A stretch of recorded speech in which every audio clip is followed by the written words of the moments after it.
Oh, hi guys, how you doing? Welcome to today's vlog. As you can see, Nikki's not with us today, but she's in the background doing a workout. I'd like to talk about milk and calcium and a few facts and fallacies that you should really be aware of.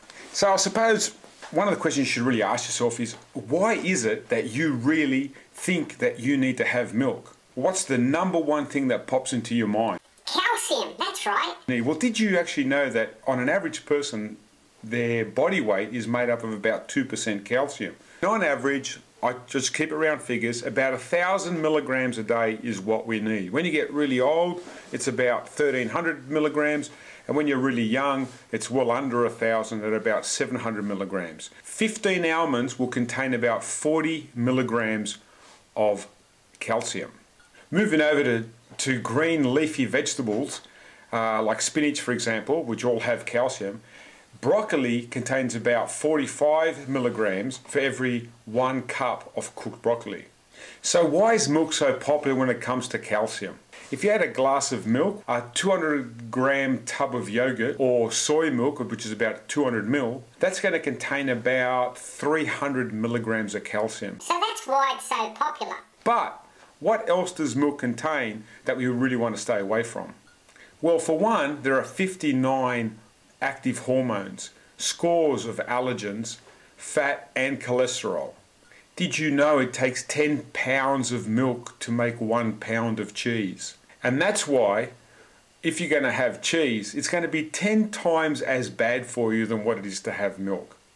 So do you really want all those allergens and hormones in your body that you really need to cook the living daylights out of at very high temperatures so you can actually use it so it doesn't cause any real problem to your digestive system? The answer, my friend, is doing what Nikki's doing over here. She's in the kitchen cooking and she's using healthy ingredients. Think calcium, we think milk. But I'm telling you, think green leafy vegetables. Well, the reason people eat meat is because it's high in protein and high in things like iron. You can have just as much iron as if you had an equal amount of meat and an equal amount of prunes or that sort of product. It actually contains 4 times as much iron as what an equal portion of meat does. So why are you eating meat? Because you like it, that's why. The reality is this: stop being lazy. You really don't need the milk. I suggest you try and incorporate more green leafy vegetables into your diet. Do more of what Nick is doing here, which is cook often. Stop eating packaged up products and you will find your health will turn around. Stop eating and stop drinking milk. Wow. Cheeses, milks, dairy products. Wow. Is that right? Is that what I'm really saying? Yeah, on a day-by-day basis, you really don't need it. On a weekend, sure, have a bit of cheese, have a bit of milk, etc. That's not going to hurt you. But what happens is when people have milk and cheeses, they tend to stop having their vegetables. So let's get a bit of balance first before we add those things in.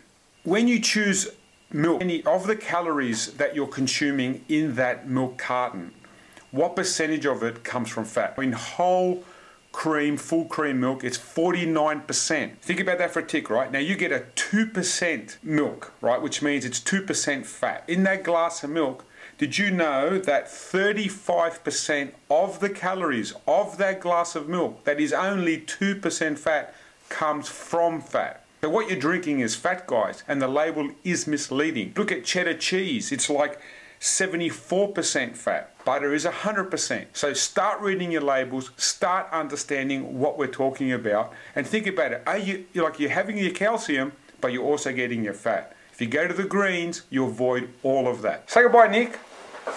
Nick, say goodbye. They're all saying goodbye. See ya, guys. Well, I'm ConikiTV. If you like our video, give us a thumbs up. Be sure to check out our channel and subscribe. See ya.